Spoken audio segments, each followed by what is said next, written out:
Bentar.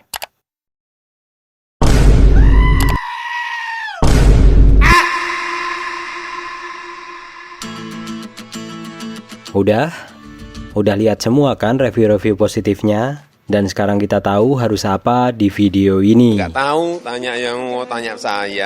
Honda Vario Evo 160 baru saja diluncurkan oleh siapa lagi kalau bukan nge-HM beberapa waktu lalu. Secara keseluruhan, kami lebih suka desain terbaru ini ketimbang desain Hydrocephalus sebelumnya. Desain terbaru ini terlihat lebih agresif dan lebih kurus, gak kayak PCX yang makin lama makin mirip tikus. Di Vario ini desainnya kami kasih nilai 100. Di bagian depan juga makin ganteng mampus. Apalagi pada bagian fairing ini yang terinspirasi dari dinosaurus. Mari kita bahas di video ini.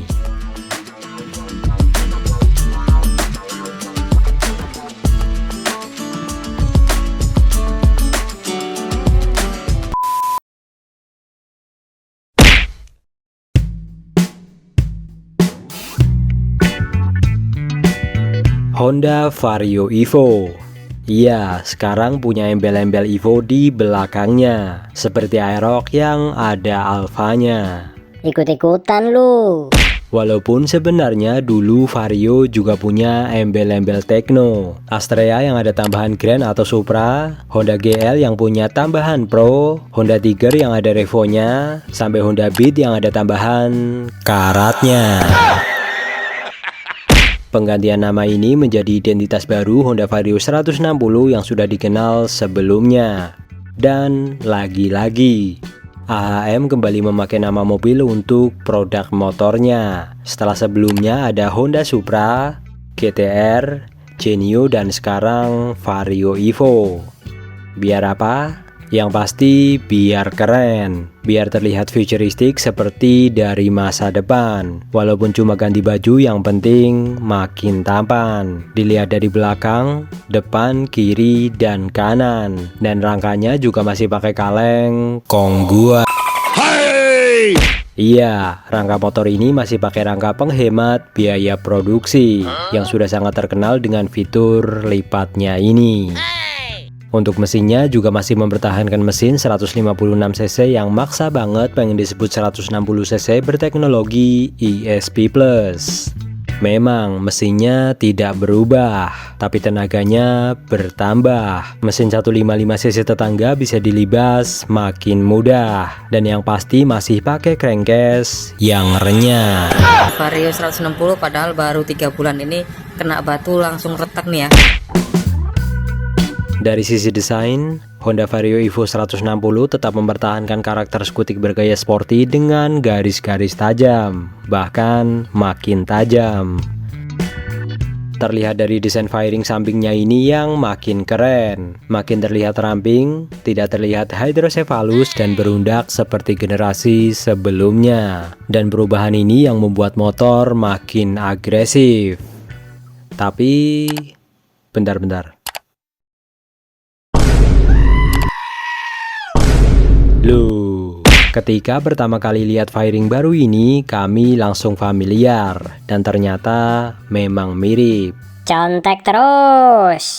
Tapi sebenarnya motor-motor Honda juga sudah banyak yang memakai garis desain seperti ini. Kan nggak nyontek?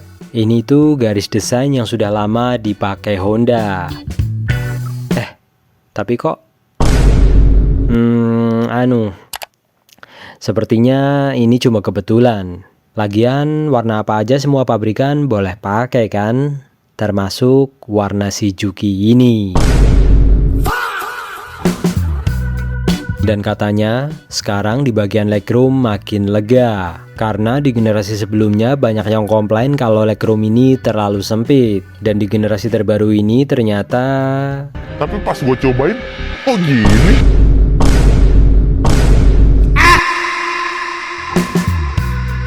Kini Honda Vario 160 dimensinya dibuat seolah-olah lebih ramping dibandingkan generasi lama, sehingga memberikan kesan yang lebih lincah dan agresif.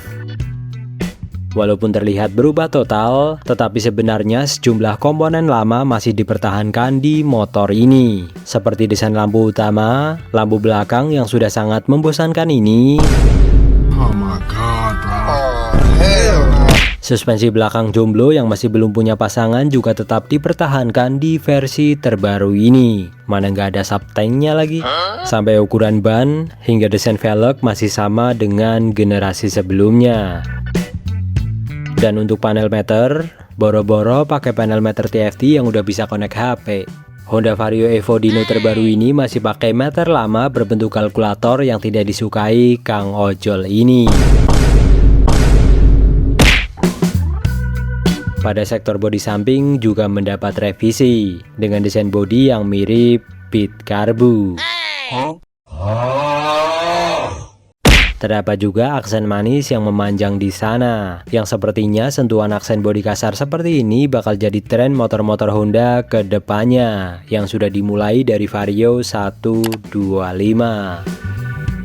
Sementara pada bagian belakang, perubahan paling jelas terdapat pada rear grip atau behel yang kini menggunakan model belah tengah. Desain behel ini sebelumnya juga sudah dipakai Vario 125 generasi terbaru ini, yang katanya makin terlihat keren dan sporty. Desain model lama sudah tidak dipakai lagi, karena sekarang mereka lebih suka pakai behel Mio M3. Pada bagian CVT dan box filter udara juga desainnya masih sama, dan menurut kami ini nggak perlu diganti oleh Honda karena ini desain terbaik di dunia. Terbukti banyak motor-motor Cina menconteknya. Bahkan yang keseluruhan desainnya nyontek Aerox saja, desain CVT dan filternya tetap pakai desain Honda. Untuk fitur unggulan lainnya tetap lengkap, mulai dari sistem pengereman ABS pada varian tertinggi, Smart Key System, USB charger, fungsional hook, bagasi berkapasitas 18 liter yang mampu menyimpan helm, hingga tangki bahan bakar berkapasitas 5,5 liter yang mendukung mobilitas jarak jauh. Untuk yang CBS juga sudah ada perbedaan dengan CBS sebelumnya, dengan mekanisme yang lebih sederhana, yang diklaim lebih efektif dan mudah perawatannya. Tapi kalau masalah blong sepertinya masih sama.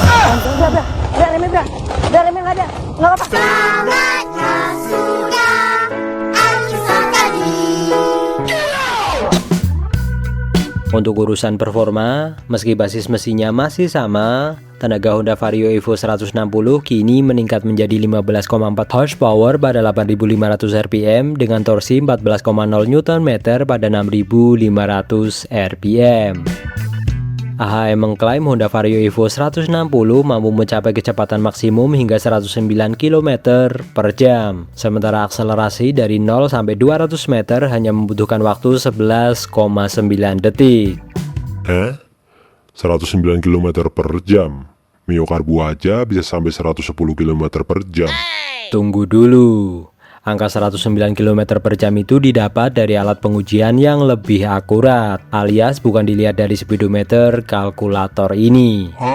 Karena di speedometer biasanya dibuat lebih tinggi. Alasannya sih untuk keamanan, dan hampir semua pabrikan juga melakukan hal yang sama. Seperti produk-produk Yamaha termasuk yang ini, motor sound system bikinan Kawasaki, motor muka lele bikinan Suzuki, sampai motor tangguh Revo Koperasi.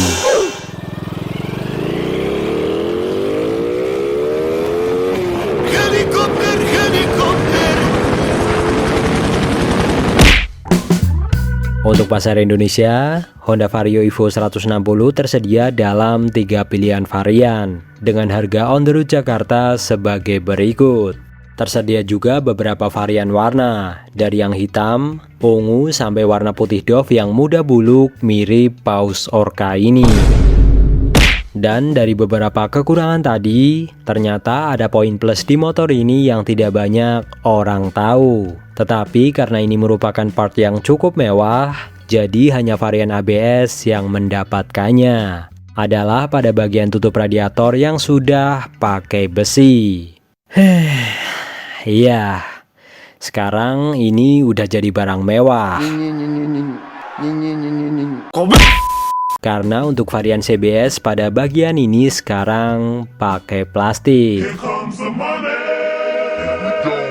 Dengan penyegaran yang lebih berfokus pada desain serta sedikit peningkatan performa mesin, Honda Vario Evo 160 hadir sebagai evolusi dari generasi sebelumnya. Namun di sisi lain, belum hadirnya panel TFT, rangka yang masih model baja ringan, dan sok belakang yang masih sebiji, ini seperti cuma ganti baju saja. Walaupun memang makin keren sih, gak kayak penghuni gudang ini. Oke, sekian video ini. Salam metik yang selalu ditunggu buat lawan ngabers aerok yang belagu. Metik gembrot idaman bapak-bapakmu yang makin ganteng di generasi terbaru. Dan sekian, Mimin mau ikut ospek klub Vario dulu.